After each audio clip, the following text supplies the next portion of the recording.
Welcome to the Divorce Survival Guide podcast, where we have open and honest conversations about co-parenting, separation, divorce, and the hardest question of all, should you stay or should you go? I'm Kate Anthony, your divorce survival guide, and I'm here to help you navigate some of the roughest waters you've ever swum in and answer some of your toughest questions. I've been to hell and back, and now it's my mission in life to help you get to the other side of this process with your sanity and your heart intact.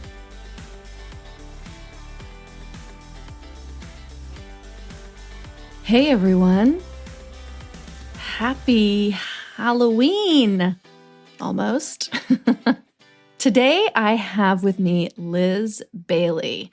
She is a mother, a published author, speech language pathologist, and a podcast host who thrives at the intersection of compassion and humor, known for saying some off-the-wall stuff without a filter, kind of like me, all to create a transformative experience for her audiences. She's got a master's degree in communication, and she is a survivor of domestic violence. So she knows what it means to use your voice to protect yourself and those you love. I have been taking this week off from work and finishing up the first draft of my book. So I have nothing much more to report to you because I have been neck deep, eyeball deep in my book and getting my first draft off to my publisher. And I've been reading through it. I think it might be good. Honestly, I have no idea. I think it might be okay. So you'll know more in January of 2024. But for now, here's my conversation with Liz Bailey.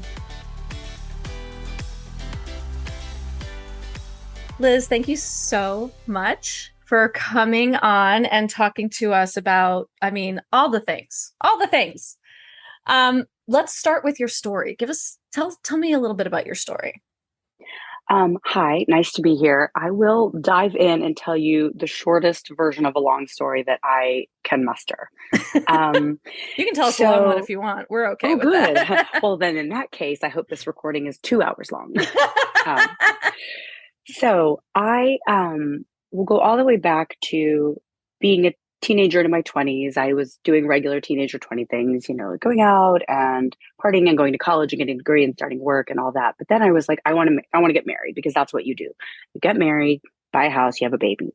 And then I did all that. And then I got divorced because I was just had it in my head that this person was too boring and we didn't have the same life goals. And there's just got to be something more exciting out there. And what I ended up learning was that there were just life lessons out there because that ex-husband and I co-parent our son beautifully. We are like best friends and we have been able to grow in this really amazing way.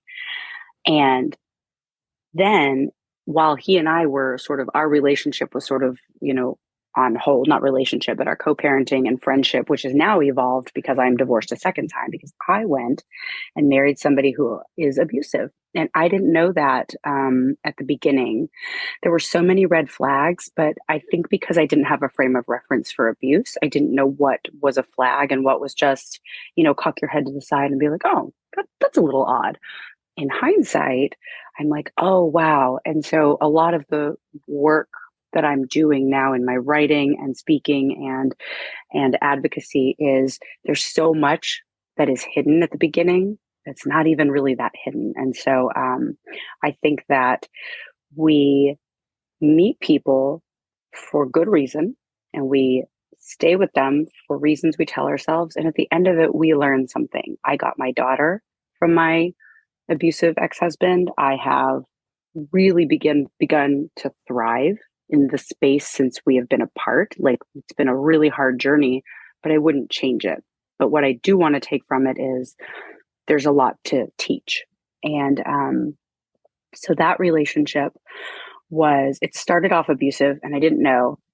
Here's the thing. I'm going to get trigger warning me here. Like one of our first big fights, he choked me. Yes. And I still didn't know that there was something wrong. I Oh, apologized wow. for his behavior. He told me that what I had done was terrible, and I just believed it. And then we broke up, and then we got back together, and then we got married, and then it happened again, and then we had a baby, and then it happened again.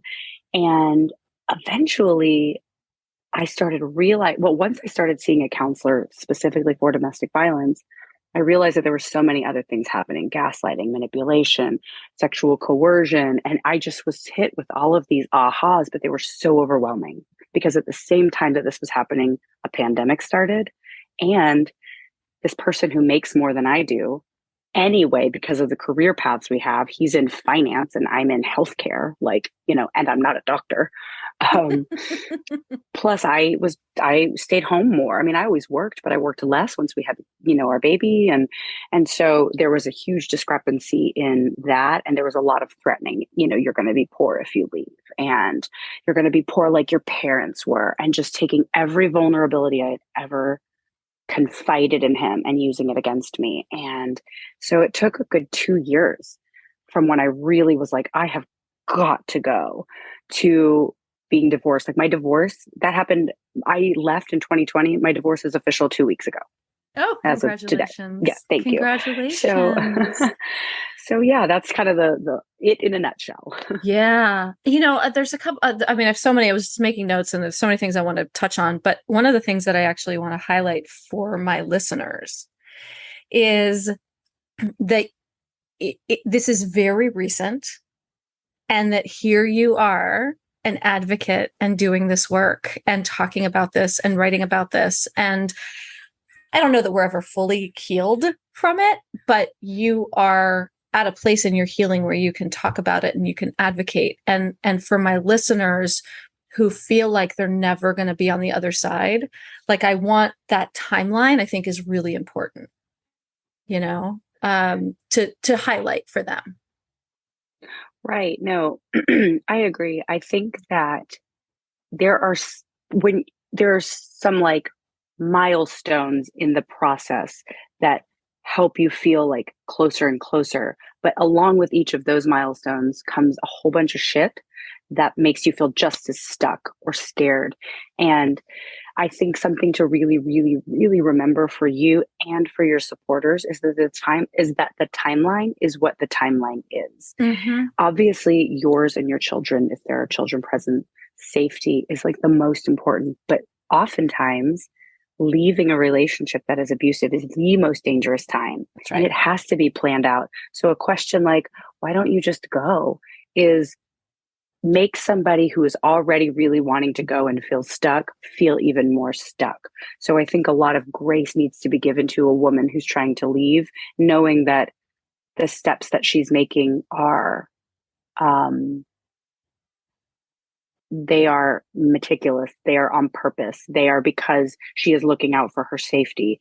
But I also want to say that there is another side, there is the other side, and it is there. Just know that it's there and that you will get there when you can safely get there. I wanted to highlight another thing that you did talk a little bit more about this, about the apologizing for his abuse, right? So, and this is so common. I hear this all the time with my clients, right? That he abuses me. And then, of course, it's my fault, right? He tells me it's my fault. And so then I apologize, right? And then things go back to normal, right? Right. And that is such a common cycle pattern, in the cycle. Can you talk a little bit more about that and like what that looked like or felt like, or like why you felt like you had to apologize? Or Yes, that it's so true. And I found a letter that I had written to him, an apology letter. I found it recently and I was like literally sick to my stomach because I was like, wow. I went to therapy after our first big fight and I talked about it with her and I figured out what went wrong and blah, blah, blah. And then I was like, I felt like if I didn't keep the peace, then it would end. And I had already developed an idea in my head that this person had something that I wanted or needed. He had promised me ideas of houses and trips and things that I just didn't think I could get on my own. Of course, in hindsight, I'm like, wait, I was fully capable of doing that. But at the time, I didn't see that. And that's okay. At the time, I didn't see it. And that's okay. Well, and that's also part of the design, right? Right. That's exactly right. Right. And so we had not even been dating that long. I don't know why I got sucked in, but I did. And so I also knew that I wasn't always the best girlfriend or the best wife. And there was a part of me that was like, I deserved this. I mean, I have been a jerk before. I have an ex-husband that I could have treated better. I'm sure I've done, I talked myself into, this was just karma. This was just, I deserved it and I'm going to apologize for it. And he certainly let me, because he did not apologize, even for his portion of it. And he almost never apologized for his portion of it. And towards the end of our relationship, when he would apologize, it was truthful, I think, in that moment. But next time he was mad at me, it got turned around into, you shouldn't have ... Well, if you hadn't ... Right. So I can tell you like what led to that first thing that made me want to apologize. Yeah. I mean, absolutely. No, go for it. We had just started dating. I had just moved in, and he just was like, he would get mad out of nowhere and like cuss at me and then ignore me. And I was like, I don't know what's going on. I was like, I don't understand. So I would try to be nice, and I would try to cry, or I would try to be ignoring back, and I would like, nothing worked. And I just really wanted this new person to like me. Like, I don't even actually know why I tried all these things, why I wasn't just like, bye. But I wasn't.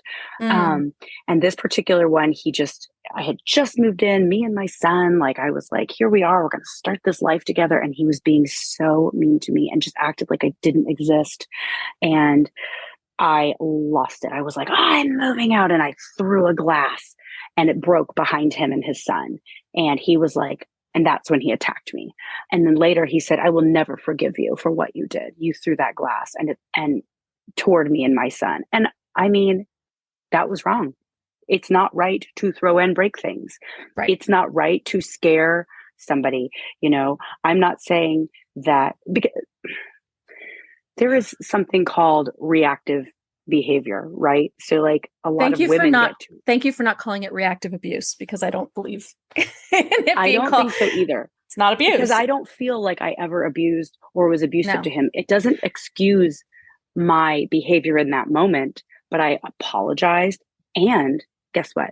I never did it again, because I realized that is not the person that I am or want to be. When I am so upset, I will walk away. I will do other things. That wasn't something that I did in the past. I mean, don't get me wrong. I've thrown my phone at the wall because I was mad at it, but I'm not walking around throwing things at people. You know what I mean? And so I knew that about me, but he was like, how dare you? I don't think I will ever forgive you. Mind you, he choked me after that in front of his son. So, and yet I'm the one saying, I'm so sorry I triggered you. I'm so sorry that I led you down this, path to me. I don't know. And then he finally was like, I think I can forgive you. And I bought that shit. Oh my God. And the thing about reactive behavior, right, is that yes, you're responsible ultimately, right? But in my experience, when I engaged in reactive behavior, I like that term actually. It was because I was pushed against the wall. It was because, figuratively, it was because I was saying, I need to go. You're triggering me. I have to leave the house. I need to go. You need to let me go. And he was taking my keys, and he was blocking the door, and he was goading me and goading me and goading me until I lost my ever loving mind. In a way, as you said, I had never done ever before in my entire life, and have never done since. Right? This was not in my character. And then he got to stand back and be like, wow, you're crazy. And he didn't physically assault me. But it was that gaslighting, like, you're the crazy one. You're the one. Wow. Never mind and then, yes, I was the one apologizing. And I now know that behavior is not in my nature, as I don't think is in your nature. But when pushed, most people break. Right. And it's by design that you get pushed to a point, and my ex would do it. He would push you to a point, and then he would take out his phone and start trying to record you. That's right. So that he had, yes. yeah. And so yeah, in my case, it was like, before we had such devices. And, and it's crazy because then you're even more afraid. Now you're afraid because you are at this place in your brain. And if you know anything about neurobiology, you're not operating from a cortex. You're not operating from rational reason or thought. Any, right. Yeah. Exactly. And here's another thing that he loved to do. Those of you whose husbands are saying, I'm reading books, I'm going to therapy, I'm trying. There could be something to that. But there is also research that shows that abusive behaviors in people do not often actually change. Right. It is a fundamental value shift that has to happen, and it's a lot of time and work. Yeah. So short-term therapy or, oh my God, I read that book and that really resonated with me is absolutely not enough, because you know what it just did? It armed them. That's now right. you're in your lizard brain. That's where you are right now. You're being very reactive, even though I just said I needed to leave. You blocked the door. So here, now you can use these terms you've learned against me when I thought maybe you were doing these actions to help you and us and everything get better. So everything is a tool. That's right. And a weapon. That's and right. It's really scary. Yep. And, in terms of the work that needs to be done and like how long, I mean, we are talking years. It is deprogramming an entire internal belief system. And it's not 3 months. It's not, 3 weeks. He hasn't changed. It's not possible. Right. And I know that probably a lot of your listeners have heard, well, what about the last 6 weeks? What about all this work I've been doing? What about, I've been there? And I'm like, well, I see that, but I'm not going to give you a medal. Do you want a trophy? Like, this is very hard work. You are undoing a value about how you think about conflict and treating women and power and control. This isn't undone in a little bit of time. That's right. And so to think that way is just flawed. That's right. And also, the minute someone says, well, what about the work I'm doing? You can be guaranteed they're not doing the work. Right? Like, that is your sign. Very good point. That is your sign that it's not working. Yeah. Or that right. Yeah, what that translates to, they're weaponizing it. And so what it translates to, and I say this all the time, I'm like, I feel like if I could take everything from my relationship and boil it down to one phrase, it's after all I've done for you. And so after all I've done for you, how dare you leave? After all I've done for you, blah, blah, blah. And it's just a way to decimate your self-esteem, your ability to go to college and work and raise children and go to therapy and do all the amazing things you do doesn't matter, because look at what I've done for you. And so when that is all systematically stripped away and you're trying to leave, you are a raw nerve with no self-esteem. Yeah. And it's really hard to get up and go. It's the hardest, scariest part, which again leads me back to your allies, your support system, the men and women in your life who need to be there along the way with you in the way that you need them to be there with you, Yes. Okay. I want to come back to your support system, but I also want to go back, just circle back to after all I've done for you, and how that, and I think this is what you were saying, I just want to sort of underscore it, that how that makes you feel like anything that you have, your emotional maturity, your physical assets, your like everything is because of them, and that without them you are nothing. That becomes this sort of systemic belief system that you are now infused with, that really, what would you do without them? How can you survive without them? The destabilization of your self-esteem is the design of the power and control. That's how they maintain it. How did you get to the point where you were ready to leave, where you knew you had to leave? And then how did you go about it? Because again, especially when someone has put their hands on your throat, the cases of your risk of domestic homicide increases 500%. Yeah. So Insane. I need everyone to hear that again. If someone has ever put their hands on your throat, your risk of domestic homicide increases 500%, and the risk of the danger is at its highest when you say you're going to leave.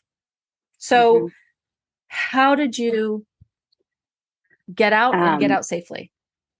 Thank you for asking that. And when you were saying put your hands around your throat, I think at the beginning I said choked. Also, you can say strangled. I think that some people say different things, and different things mean different things. Like different terms have different defining qualities. Yes. And I'm just going to say that when someone puts their hand on your throat in any way in anger, it does not matter what you call it. It does not. And actually, we should call it what it is, right? Which is strangulation. Like it actually is, right? It is. It is. I cannot breathe because you have obstructed my airway with your own body. That's right. It's interesting. You said systematically. I systematically made plans to leave, but I did so much in secret. Like sometimes when I think back about it, I'm like, wow, the first thing I did is I read a book called, I'm sure you guys have all heard of it, You Are a Badass.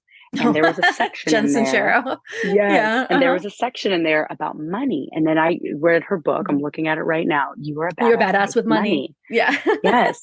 And I realized that so much of my lack mindset was woven into this not desire, this need to be with this person who could provide for me, because I was so in my mind at this point, believing I was unable to provide for myself. I started reading this book and taking notes and kind of just keeping them in my bedside table or wherever I kept them, and really trying to unravel that story so that I could take the next step of, wait, maybe I can do this.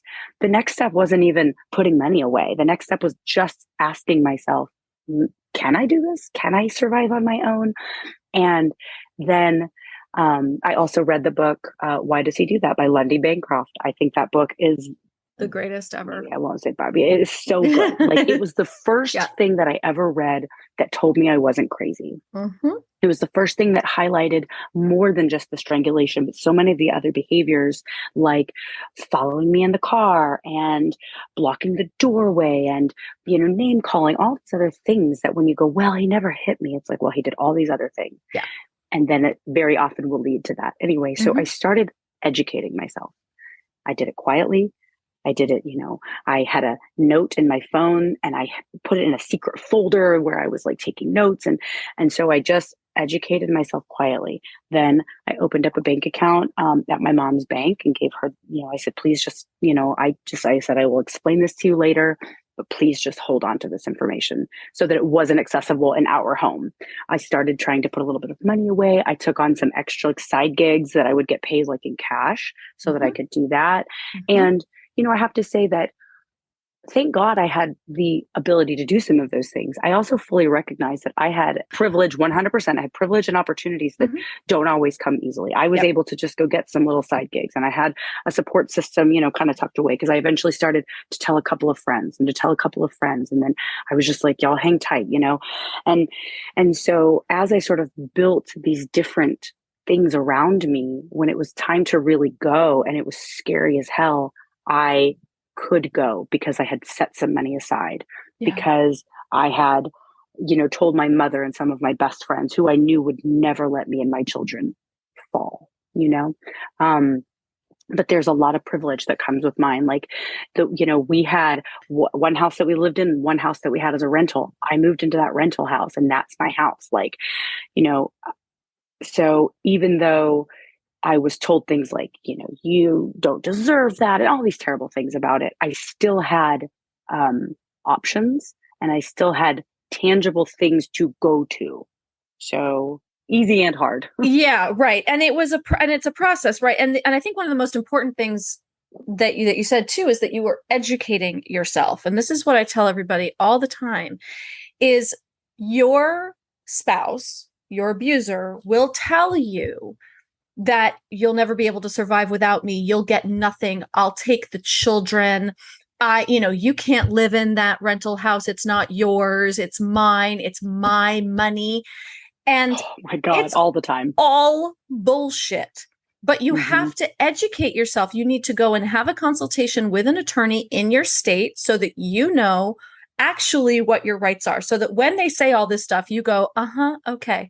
And but you know the truth. Yeah. Because the number of people that come to me and say, I don't know, he said he was going to take the kids and he said this and he said that. And I'm like, that's not how it works.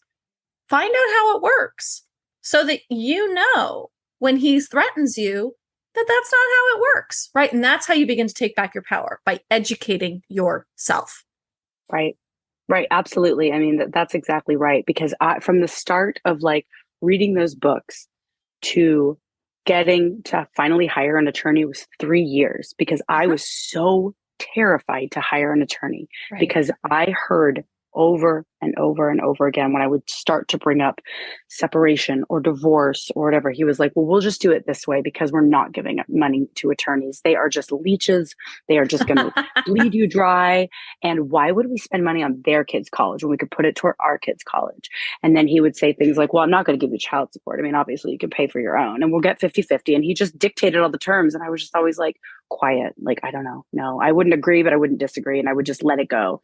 And finally, I had a consult and another consult. And then I was like, had enough. And I was so terrified to put down a retainer on a separate credit card that I'd opened all by myself. I did it during therapy. My therapist was like, you want to put the retainer down together right now? Okay, you type it in. I'm right here. I mean, and it was huge. Like, I have goosebumps just thinking about the moment that I hired that person was the moment I had someone on my side, like knowledgeable on my side, and that somebody would speak on my behalf. It was massive. And I had this like I always think of like a tipping point. Like, I was so afraid of the ruin that he might put me through that I wasn't willing to take the step. Then all of a sudden I was not afraid anymore. The idea of being away from him outweighed any of the potential ruin that he promised. And it was worth it. I was like, money well spent. Get me out of here. Someone help me do this. And I hired someone to help me do it. And guess what? I have debt and I'm paying for it. Well worth it. And did you make sure that your attorney, that this person, because you mentioned having a couple of consults, did you make sure that the attorney that you hired actually was well-versed in domestic violence and could actually understand like how to advocate for you in that way? The few people that I talked to, I told that to, and all of them, it seemed like an afterthought for everybody. Even my attorney, who I thought did a great job and came as a personal recommendation from a friend, I still had to say, I'm afraid of this person. Do not forget that when you are saying, do this, don't do this, there is a whole other underlying factor here. And I didn't feel like any of the other attorneys that I talked to also really understood that any more than he did. I mean, I felt like they were great for me, but I felt like I had to advocate for myself more often than not. And I ended up telling that whole law team, like, listen, if you want me to come teach you guys about how to do trauma-informed, family law for people like me, let's do it, because it's important. It is important. It's so important. I have a client whose entire legal team, because she's dealing with, extreme, like he's a psychopath, and it's really, and she will probably be in court for a decade, because he's just now using the court system to manipulate in every possible way and holding up, and then more motions, and then more filings, right? And it will go on for a long time. And her legal team finally decided to take courses. Wow, good for them. Because they were like, okay. And this is, it's interesting because, she went with this sort of smaller, more intimate law firm. And I think that ended up being a good call, because they are so invested in her that they decided to take courses in understanding domestic violence and this level of pathology, which I think is amazing. And I do wish more legal professionals would do that. I have to say, I went with a smaller firm too. They called themselves we were laughing about it, a boutique law firm. Yes, but I felt like they really cared. Yeah. I felt like once I was telling them, listen to me. I think they were more invested in my story. And when I started saying, like, I really think you guys need to be more educated on this, they acted, they were like, yes, please, like, let's talk more about this. So is something to be said about smaller law firms in that way. So I'm really glad that they were able to do that, because then you can advocate better for your clients. Don't go put them in a dangerous situation. The court system isn't set up to protect women and children from abusers. Abusers are cunning on purpose. They are charming and they are good at what they're doing. That's right. And the family law judges are not required, nor are they interested in being trained in domestic violence. So we have to be our own advocates, but also educate our legal team to advocate for us. I've started telling everyone needs to be, if you are in an abusive marriage, if you're getting out of one, whatever, every single one of us needs to become trained as domestic violence victims advocates, because even in my advocacy training, I was learning things that after a decade of doing this work, I really didn't know. And and was like able to say, like, oh, that's what happened to me. And that's right. And I just think we should all be trained in it. Every one of us. And now a word from our sponsor, the Divorce Survival Program. Now that you know that divorce is on the horizon, you need to get up to speed on how all of this works. Stat. You probably have 1,000,001 questions swirling through your head, from how and when do we tell the kids to will my ex and I ever get along again, and just about everything in between. You've got legal questions, you've got financial questions, and you've got a whole host of questions about your kids. And that doesn't even touch how you'll start your life over again. Lucky for you, I have the answers to all of your questions. As one of the pioneers of the divorce coaching industry, I've been helping women navigate the divorce process for the last decade. And now, for the first time ever, all of my divorce wisdom is available in one online program. The Divorce Survival Program will help you process the emotional fallout of your divorce so you don't go into mediation bitter or resentful. It'll help you understand the difference between litigation, mediation, collaborative divorce, and identify which is right for you. It'll help you tell your husband you want a divorce in a way that doesn't keep you stuck in a circular conversation for the next 3 months. It'll help you tell your kids you're getting a divorce in a way that won't completely break them. It'll help you understand how your divorce will impact your friends and family and what conversations are appropriate to have with each. It'll help you create appropriate and healthy boundaries with your ex, and learn about dating after divorce and how that will affect you, your kids, and yes, even your ex. But the most important thing this program will help you do is protect your children from any unnecessary fallout from an ugly and contentious divorce litigation. And that, my love, is fucking priceless. So sign up today. Go to kateanthony.com/gettingdivorced and don't forget to use the code DSGPOD for $50 off. That's DSGPOD, Divorce Survival Guide Podcast, because that's where you heard it. DSGPOD will give you $50 off. So once again, that's kateanthony.com/gettingdivorced. And now back to our episode. Couple of required readings that I would make mandatory if I had a class would be The Body Keeps the Score. Yep. Have you read this? Mm-hmm. And the Lundy Bancroft book. Mm-hmm. And, just to know that, like, people who have gone through trauma, it stores in your body. It comes out in certain ways. If your lawyer who's trying to help you raises their voice at you, you're going to shut down.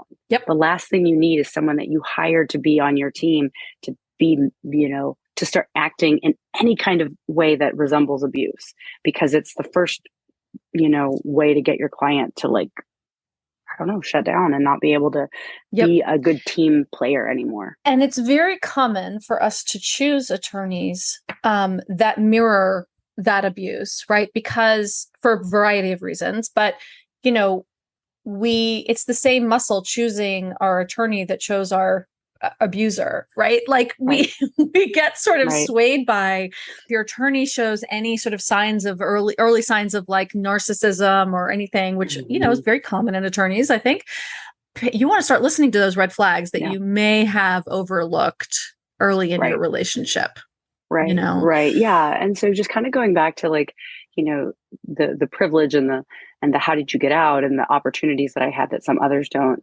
I hope that as many of us can have the opportunity to learn, I went to the library, so I didn't like buy a book. I just went to the local library and I checked out the Lundy Bancroft book. And then I looked into local resources. I became a client of the Safe Alliance here in Austin, which back in the day used to be called the Center for Battered Women. Right. And has since changed. But, and, I was able to use their resources and be in their therapy groups. Also, they were able to write a letter to, to the attorney to have in my case if we needed to go to court.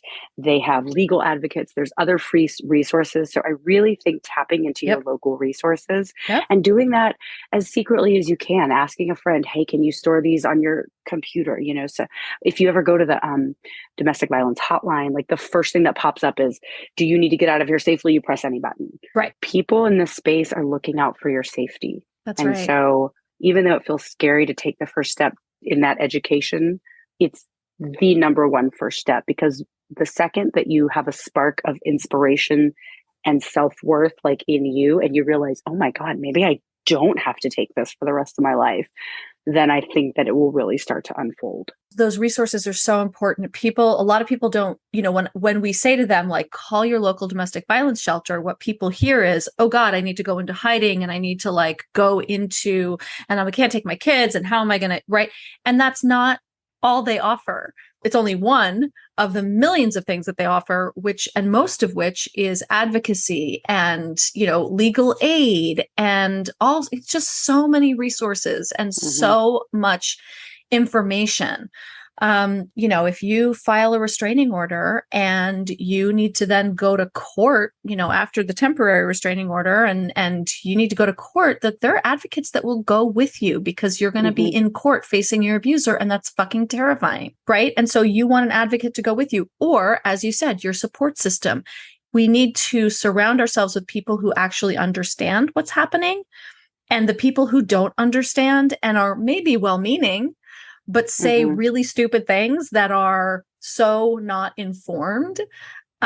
You either need to let them know that what they're saying is not helpful, or those are not your people right now. Right. Right. Right. That's exactly right. And I think that's hard too. It's really trying to tease out who are the people that are helping me in this very hard thing, and who are the ones who are just imposing their own agenda for whatever reason. I think, like you said, and I like the way you said, those aren't my people right now. Maybe I can have a relationship with this person later, but right now I already feel like shit. I'm already scared. I'm already feeling like I can't do this. And that's what I'm being told by this person. You can't leave. What do you what your life's going to be like without me, right? And that was one form of manipulation. Another one was, I'm going to take you to court and bluff and threaten and bluff and threaten. It was just nothing but blustering to scare me.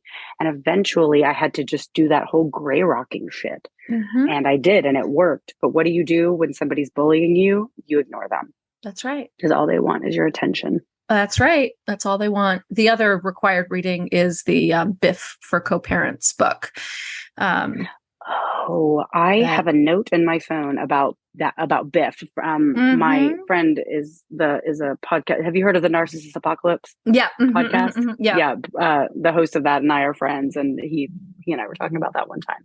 What's the book called? It's called BIFF for co-parents. It's BIFF for Co-Parent Communication, Your Guide to Difficult Co-Parent Texts, Emails, and Social Media Posts. It's by Bill Eddy. Bill was on the podcast talking about this, I don't know, last year maybe? And so we'll put a link to that in the show notes. But cool. Yeah, I need that one too. It's a brilliant book because I would say it's about a third maybe of content. And then it's like 2/3 examples. So I love that. BIFF's about education. BIFF's about, co-parenting. BIFF's about healthcare. BIFF's about changes, plans to. So BIFF stands for brief, informative, friendly, and firm. And it's all about how to communicate without getting sucked into the drama and basically giving someone ammunition. to get inside of you. I actually wrote a blog. I had written it, and then when Brandon saw it, he was like, "Oh, it's like BIFF." I was like, "What's BIFF?" And so Yeah. I love that there was already a term for something I was kind of trying to do. And this way, it just builds a little bit of credibility, because I think on one hand, somebody could say, "You're being an asshole." I'm like, "No, I'm being concise." That's right. And that's it. I'm giving you the information you need. We're not friends. I don't have a desire for a friendship with you. Here's the information on the child, or the court date, or the piece of mail that came, or whatever. And that's that. It's a business transaction. It is. And so, I was like, wow, I'm really glad that that a framework for this already exists, because when you tell somebody, "Oh, well, if you're not co-parenting well, then you're just hurting the children." I'm like, you can't say that to a woman who's been in an abusive relationship, or because we are parallel parenting, because that is what is safest to do. Right. Got to think about your words there. That's right. And so Bill also runs something called the High Conflict Institute. And that's, this is what they do. It's all how to deal with high conflict. So can you tell me what your relationship is like now with your co-parent? Because obviously, unfortunately, like we're in this for life. You have a kid together, so you don't get to just walk away scot-free and go no contact and all of those things. And so is there post-separation abuse? Is he, or has he found a new supply? So it's really funny. It's almost like I could tell when he did. So here's a little side story.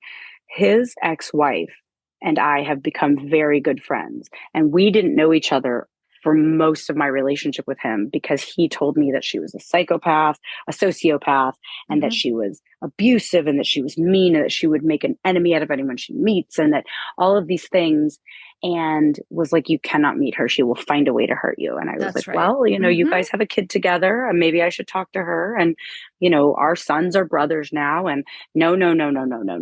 Right. What I come to find out later is that he was telling her all these things about me that were untrue. And so we met in secret, and we have developed this relationship, and we've been a big source of healing for each other. It's also really interesting because they still have to co-parent. So I see kind of into my future sometimes the conflict that still comes up with them. And right now, and so she and I have talked about, like, is he mad at me or you right now? Because he's usually not mad at us both at the same time. And right.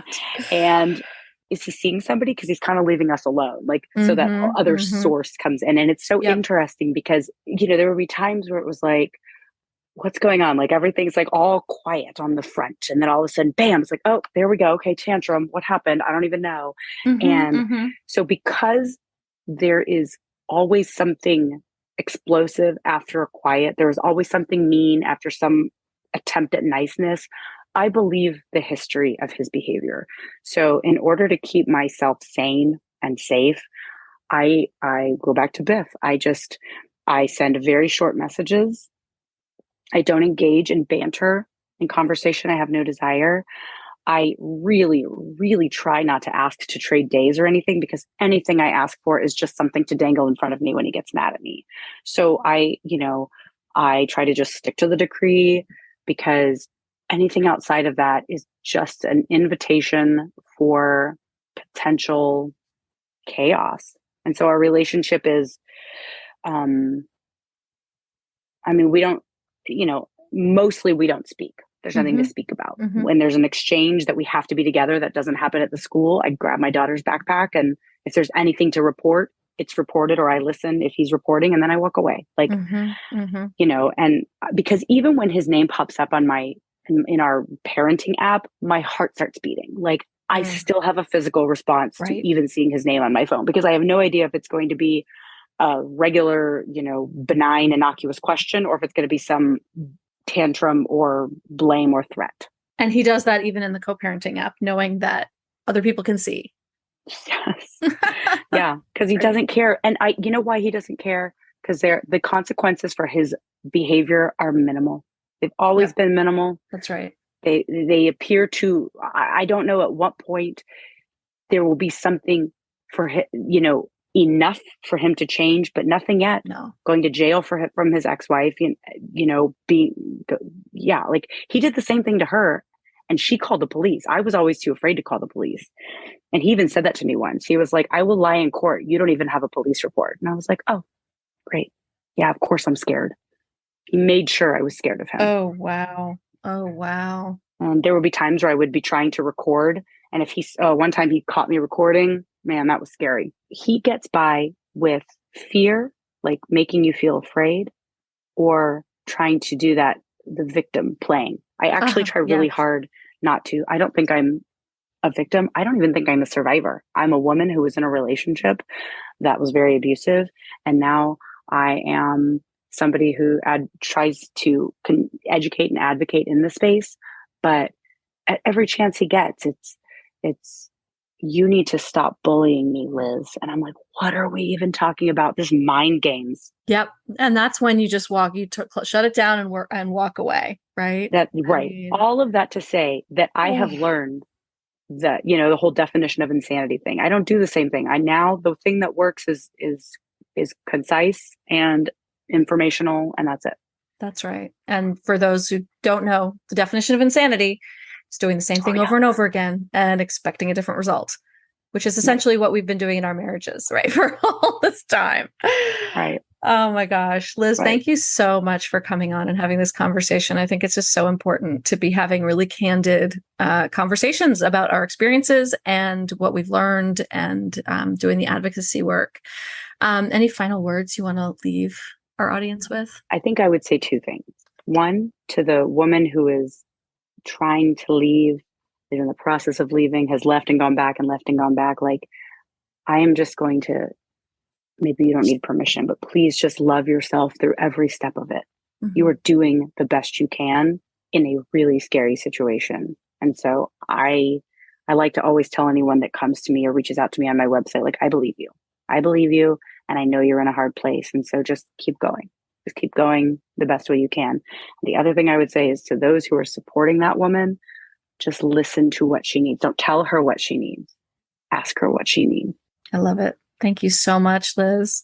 Where can people find you and follow you? Ooh, okay. So I have a website. It's www.lizgbailey.com. Same on LinkedIn and Facebook and Instagram, Liz G. Bailey. I've written a children's book, which is unrelated to all of this, but I'll be posting about that soon. I've written a memoir proposal that is being looked at by a publishing house right now. So we will see about that. Thank you. But yeah, I just, anyone that wants to reach out, and I'm connected with a lot of resources now, like domesticshelters.org and Texas Council on Family Violence and other ones. So I feel like if anyone if the first place they land is my website, reach out to me and I can help you find resources in your community. Awesome. Thank you so much, Liz. That's super helpful. Love it. And I hope that people will actually take you up on that. Yes, I do too. Oh my God, this has been so awesome. Well, I am really glad to have been here and talked about this and to have met you. Thanks, Liz. You too. Thanks for tuning in to another episode of the Divorce Survival Guide podcast. If you like what you hear, head on over to Apple Podcasts or wherever you listen in and leave me a review. And don't forget to follow me on Instagram at The Divorce Survival Guide. I'll see you next time, and until then, remember, you, my love, deserve to be happy.